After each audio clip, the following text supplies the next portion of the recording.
Hi friends, நீங்கள் பார்த்தீங்கன்னா மாமா வந்து ஊருக்கு போயிட்டாங்க. ஊருக்கு கிளம்பிடுச்சு. இப்போ பாவம்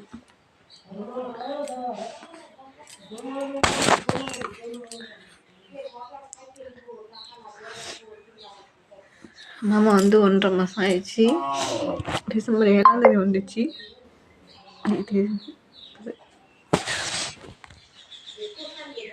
ஸோ 2 மாதம் ஆக போகுது. 1.5 மாதம் மேலே ஆயிடுச்சு. ஸோ இப்போ வந்து ஊருக்கு கிளம்பிட்டு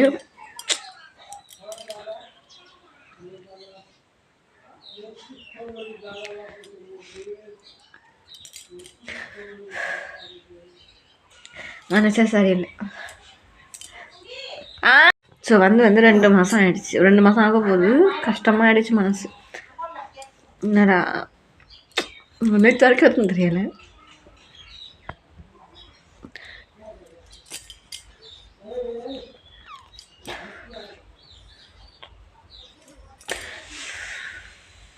சாரி ஃப்ரெண்ட்ஸ், கொஞ்சம் எமோஷ்னல் ஆகிட்டேன். அதனால் ஏன்னா மாமா வந்து 1.5 மாதம் ஆகுது. 1.5 மாதம் மேலே தான் இருக்கும். 2 மாதம் ஆக போகுது. எப்படின்னா 2 பேருக்குள்ளே வந்து நிறையா இது இருக்கும். அந்த சின்ன சின்ன பிரச்சனை, இடையில ஒரு சின்ன சண்டைனா கிடையாது. நான் அதிகமாக பேசுவேன். எனக்கு வந்து கோவம் வந்து அதிகமாக வார்த்தை விட்டுருவேன். அப்படி வந்து நீ வந்ததே பேசிட்டு வந்திருக்கேன், நான் தானாகவே பிள்ளை பார்த்துருந்துருப்பேன், நீ எதுக்கு வந்த அப்படிலாம் வந்து ஒவ்வொரு வார்த்தை வந்து பேசியிருப்பேன்.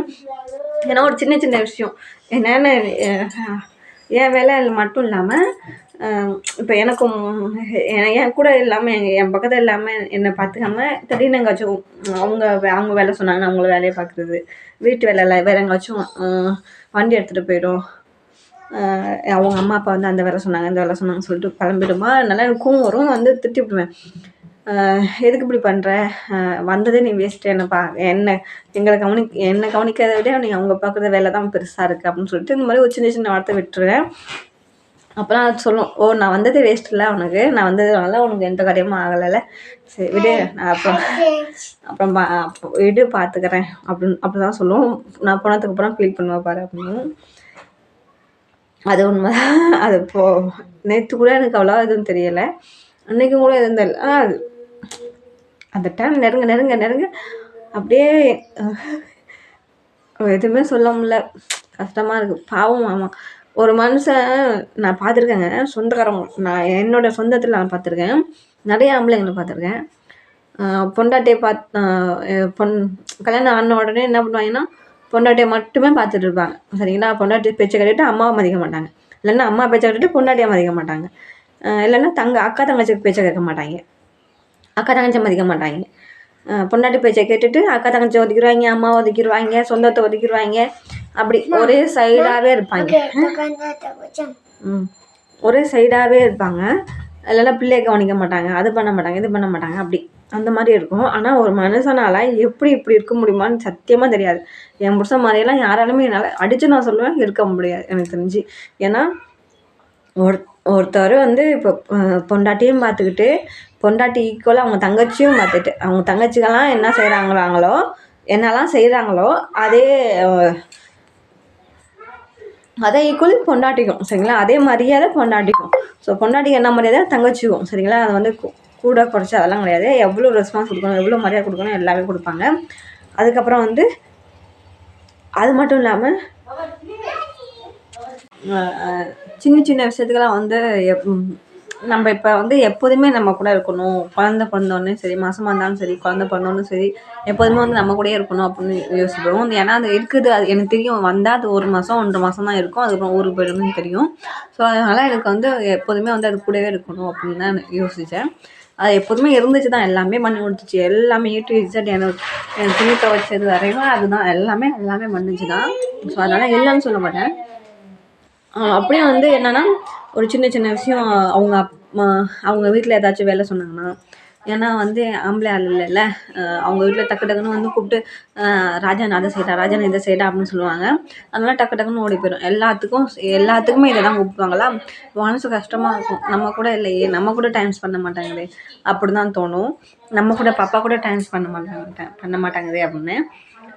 ஸோ அதனால் நிறையா திட்டிருக்கேன், இடையில நிறையா திட்டிருக்கேன். என்ன சொல்லுவான்னா பார்த்தீங்கன்னா, திட்டுனா வந்து நீ வந்ததே வேஸ்ட்டு, நானே குழந்தை பெற்றுன்னு இருப்பேன், நான் எப்போதும் போல குழந்தைய பெற்றுட்டு நானே சோறாக்கி தின்னுட்டு இருந்திருப்பேன், நீ வந்ததே வேஸ்ட்டு, வேஸ்ட்டாக வந்துட்ட, நீ அங்கேயே இருந்திருக்கலாம், வந்தது வேஸ்ட்டு, வராமே இருந்திருக்கலாம் வந்ததுக்கு பதிலாக அப்படின்னு சொல்லிட்டு நிறையா சொல்லிட்டேன். அதனால் அது ரொம்ப ஃபீல் பண்ணிச்சு. நான் வந்ததே வேஸ்ட் இல்லை அவனுக்கு, இது பரவாயில்ல விடு அப்படின்னு, உனக்கு அப்புறமா சொல்கிறேன், உனக்கு போக்குள்ளே சொல்கிறேன், ஃபீல் பண்ண வைப்பாரு அப்படின்னுச்சு. அதே மாதிரி போணுச்சா ஃபீல் ஆகிடுச்சு. என்னென்னா ஒரு மனுஷன் வந்து இப்போ வந்து நிறைய பேரை நான் பார்த்துருக்கேன், என் சொந்தத்தில் நான் சொல்கிறேன், என் சொந்தத்தில் பார்த்துருக்கேன். ஒருத்தன் வந்து கல்யாணம் ஆகிட்டுன்னா வந்து அம்மா அப்பா மறந்துடுவாங்க, சரிங்களா, அம்மா அப்பா மறந்துடுவாங்க. அப்படி இல்லைன்னா இப்போ பொண்டாட்டிக்காக அம்மா அப்பா மறந்துடுவாங்க. அப்படி இல்லைன்னா அம்மா அப்பா பார்க்க மட்டுமே இருப்பாங்க, பொண்டாட்டியாக மறந்துடுவாங்க, பொண்டாட்டியை பிடிக்காது, அவங்கள வந்து வெறுக்கிறது அந்த மாதிரி. இல்லைன்னா வந்து சொந்தத்தை வெறுக்கிறது, மாமியார் குடும்பத்தை வெறுக்கிறது, மாமியாரை பிடிக்காது, மாமியார் குடும்பத்தை பிடிக்காது.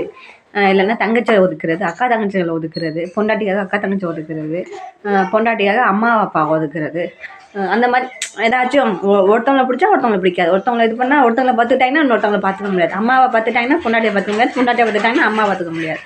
ஸோ இப்படி தான் வந்து நான் நிறைய பேரை பார்த்துருக்கேன். நான் ஒரு மனுஷன் எப்படி இப்படி எல்லாத்தையும் வந்து கரெக்டாக இருக்காருன்னு எனக்கு தெரியல. ஏன்னா என் புருஷன் நான் சொல்கிறேன், சத்தியமாக சொல்கிறேன், எனக்கு எப்படி சொல்கிறது, என் மாமியார் மாமனார் அவங்க அம்மா அப்பா எப்படி பார்த்துக்கிறாங்களோ, எவ்வளோ மரியாதை கொடுக்குறாங்களோ, அதே அளவுக்கு என் ஃபேமிலிக்கும் அவ்வளோ மரியாதை கொடுப்போம். இது வரைக்கும் எங்கள் அம்மா வந்து எங்கள் அம்மாவுக்கு எய்த்தாப்லேயும் சரி, எங்கள் அம்மா இல்லாமையும் சரி, எங்கள் அம்மா இல்லாமையும் சரி, எங்கள் அம்மா அதை பற்றி ஒரு தப்பாக ஒரு வார்த்தை பேசினது கிடையாது. இது வரைக்குமே என்கிட்ட அம்மா பற்றி ஒரு வார்த்தை கூட பேசுனது கிடையாது. அதே மாதிரி என் குடும்பத்தை பற்றியும் ஒரு வார்த்தை கூட தப்பாக என்கிட்ட பேசுனது கிடையாது. ஸோ அவ்வளோ ஒரு இதாக இருக்கும். தப்பாக பேசலை அது வேறு, பேசாத வேறு, அது ஈக்குவலாக செய்யும். அவங்க அம்மா அப்பாவுக்கு உடம்பு சரியில்லைனா எப்படி பதறுதோ, எவ்வளோ காசு கொடுக்குதோ, அதே மாதிரி இப்போ எங்கள் வீட்லேயும் உடம்பு சரியில்லைனா வந்து டக்குன்னு இறங்கி செய்கிற ஆள் அதுவாக தான் இருக்கும். ஸோ அந்த அளவுக்கு வந்து அதே மாதிரி அவங்க தங்கச்சியும் சரி, இது வரைக்கும் அவங்க தங்கச்சியை வந்து விட்டு கொடுத்தது கிடையாது. எனக்காக அவங்க தங்கச்சியை விட்டு கொடுத்தது கிடையாது, அவங்க தங்கச்சிக்கிட்ட என்ன விட்டு கொடுத்தது கிடையாது. ஸோ எல்லாத்தையுமே ஈக்குவலாக வச்சுக்கும். எனக்கு வந்து என் நாத்தனாருக்குள்ளேயோ என் புருஷன் கரெக்டாக இருக்கனால தான் எங்களுக்குள்ளே எந்த சண்டையுமே வர்றது கிடையாது. என் நாத்தனார் மாமியார் ஸோ அப்படிலாம் எதுவுமே சண்டைலாம் வர்றது கிடையாது. ஏன்னா வந்து அவங்க தங்கச்சியை பார்க்குற மாதிரி தான் இப்போ என் தங்கச்சியும் நீனாச்சே. ஸோ அவங்க தங்கச்சி எப்படி பார்க்குதோ அதே மாதிரி தான் இப்போ என் தங்கச்சியும் அவங்க தம்பியை அவங்க அண்ணன் தம்பியெல்லாம் எப்படி பார்க்குறாங்களோ, அவங்க தம்பியெல்லாம் எப்படி பார்க்குறாங்க அதே மாதிரி தான் என் தம்பியும் பார்த்துக்கும். அவங்க அம்மா அப்பாவுக்கு எவ்வளோ மரியாதை கொடுக்குதோ அதே மாதிரி தான் என் அம்மா அப்பாவுக்கும் மரியாதை கொடுக்கும். ஸோ அது மாதிரி பிள்ளைங்களையும் விட்டு கொடுக்குறதில்ல, பொண்டாட்டியும் விட்டு கொடுக்குறதில்ல, எல்லாத்துக்கும் சரிசமமாக, ஃப்ரெண்ட்ஸ்லேயும் சரி, சொந்தக்காரங்களும் சரி, ஊருக்குள்ளேயும் நல்ல பேர் வாங்கிட்டு இப்படி இருக்குது. அப்பா பெரிய இதுதான். இந்த அளவுக்கு வந்து மாமா வந்து எல்லாருமே கவனிக்கும், எல்லாருமே பார்த்துக்கும், எல்லாருமே செய்யும். ஸோ அதனால் எல்லாத்துக்குமே வந்து மாமாவை பிடிக்கும், சொன்ன பிடிக்கும். எனக்கும் மாமா மட்டும் தான் அப்படி சின்ன சின்ன சண்டைன்னு சொல்ல முடியாது, ஒரு சின்ன ஒரு வருத்தம், நம்ம கூட டைம் ஸ்பெண்ட் பண்ணலன்னு சொல்லிட்டு எனக்கு வந்து வாய் கொஞ்சம் அதிகம், ரொம்ப பேசுவேன், அப்போது வந்து திட்டு விடுவேன். ஸோ அதனால் வந்து அதுக்கு வாயிலாக போச்சு, அது எதுவுமே பேச தெரியாது, அதிகமாக வந்து திட்டாது, இது பண்ணாது. ஸோ நான் தான் ஓவராக பேசுவேன். இப்போ இறந்துட்டு புலம்புறேன், ஃபீல் பண்ணிட்டுருக்கேன். ஸோ ரொம்ப நல்ல மனுஷன், பாவம் மாமா போயிடுச்சு. வரும் இன்னும் 3 மாதம் கழிச்சு மறுபடியும் வந்து சோளம் இருக்கக்குள்ளே கண்டிப்பாக வரும், வந்து எங்களையும் அழைச்சிருப்போம், தமிழ்நாட்டுக்கு அழைச்சிருப்போம். ஏதோ மனசில் உள்ள வார்த்தை உங்கள்கிட்ட சொல்லி தீர்க்கிறேன். இது பார்த்திங்கன்னா மாமா ஊருக்கு போகல எடுத்த வீடியோ. இங்கே வந்து ஊருக்குன்னு இல்லை, ஊருக்கு இந்த மாதிரி எங்கேயாச்சும் வெளியில் ஏதாச்சும் கோயிலுக்கு போகிறோம், ஏதாச்சும் ஊருக்கு போகிறோம், வெளில எங்கேயாச்சும் ஊருக்கு போகிறோம், இல்லை ஏதாச்சும் ஒரு முக்கியமான காரியம் போகிறோன்னா நாங்கள் வந்து ஃபஸ்ட்டு எடுத்தோன்னா அந்த துளசி மரத்தை தான் சாமி கும்பிடுவோம். அது மாதிரி வீட்டிலேருந்து யாரும் வெளில கிளம்புனாலும் தமிழ்நாடு போனாலுமே வந்து குலதெய்வம் அந்த சாமிக்கு வந்து குளிச்சுட்டு அந்த இதெல்லாம் மொழிவிட்டு சூடம் கிடையாது, பத்தி மட்டும் கொளுத்தி சாமி கும்பிடுவாங்க. இந்த ஊரில் சூடம் இல்லை, சாரி, சாமி கும்பிடுவாங்க. பாருங்கள் மாமா சாமி கும்பிட்டுருக்காங்க. மாமா வந்து இந்த டிக்கெட் பார்த்தீங்கன்னா, இந்த ட்ரெயின் டிக்கெட் பார்த்தீங்கன்னா, என் எப்போதுமே நைட்டு தாங்க எப்போதுமே போவாங்க. நைட்டு 9 மணி 10 மணிக்கு மேலே தான் கிளம்புவாங்க. ஆனால் இந்த வாட்டி மட்டும் டேல வந்து டிக்கெட் புக் ஆகிடுச்சு.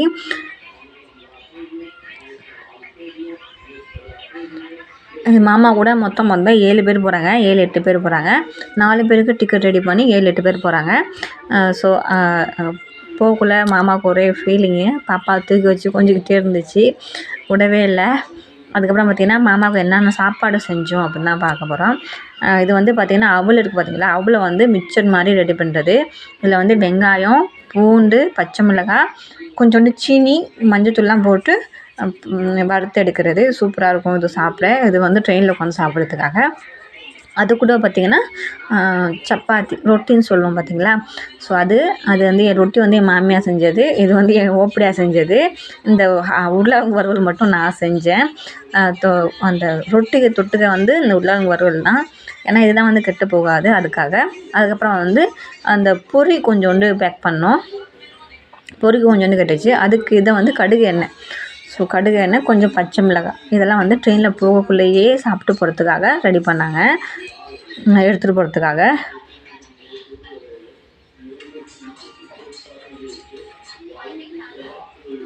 இது செஞ்சு முடித்தோடனே தேவா கொஞ்சம் காலி பண்ணிட்டு அப்புறம் நானும் கொஞ்சம் எடுத்துக்கிட்டோம். ஏன்னா நல்லா இருக்கும், இது மிக்சர் மாதிரியே இருக்கும் டேஸ்ட்டு. ஸோ அதுக்காக இங்கே வந்து அதிகமாக சாப்பிட்டோன்னா வயிற்று வலி வந்துடும். நான் ஒரு தடவை ட்ரெயினில் போகக்குள்ள சாப்பிட்டு வயிற்று வலி வந்துடுச்சு. ஸோ அதுக்கப்புறம் பார்த்திங்கன்னா மாமா வந்து கிளம்பிடுச்சு. இது என் தம்பி ஆட்டோ. இதுலேருந்து இன்னொரு இடத்துக்கு போய் பஸ்ஸு பிடிச்சி அதுக்கப்புறம் போய் ட்ரெயின் பிடிக்கணும். ஸோ 3 மணிக்கு தான் 3:30 மணிக்கு ட்ரெயின் இருக்குது. ஸோ 3:30 மணிக்கு ட்ரெயினுக்கு வந்து மாமா வந்து 11 மணிக்கு 12:30க்கெல்லாம் கிளம்பிட்டாங்க. ஸோ மாமா இருக்கக்குள்ள எதுவுமே தெரியல. ஸோ மாமா கிளம்புனோன்னா ரொம்ப மனசு கஷ்டமாயிடுச்சு. என்னென்னே தெரில. இத்தனை நாளாக இருந்ததை விட இப்போ இன்னும் ரொம்ப இதாகிடுச்சு, அதிகமாகிடுச்சு, ஃபீலிங் அதிகமாகிடுச்சு.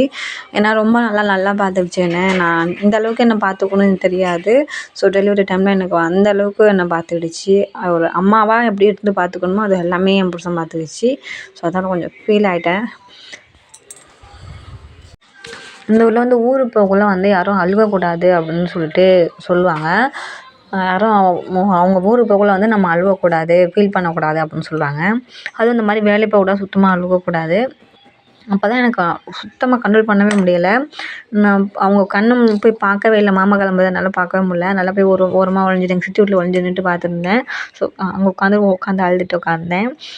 மாமா வந்து தேடிட்டே நினச்சி தேடி பார்த்துட்டு அப்புறம் சத்தம் போட்டு புனிதாட்ட சொல்லிவிடுமா அப்படின்னு சொல்லிட்டு வந்துச்சு. எனக்கு காணும்னு தெரிஞ்சிச்சு. நான் ஒழிஞ்சு நின்னேன்.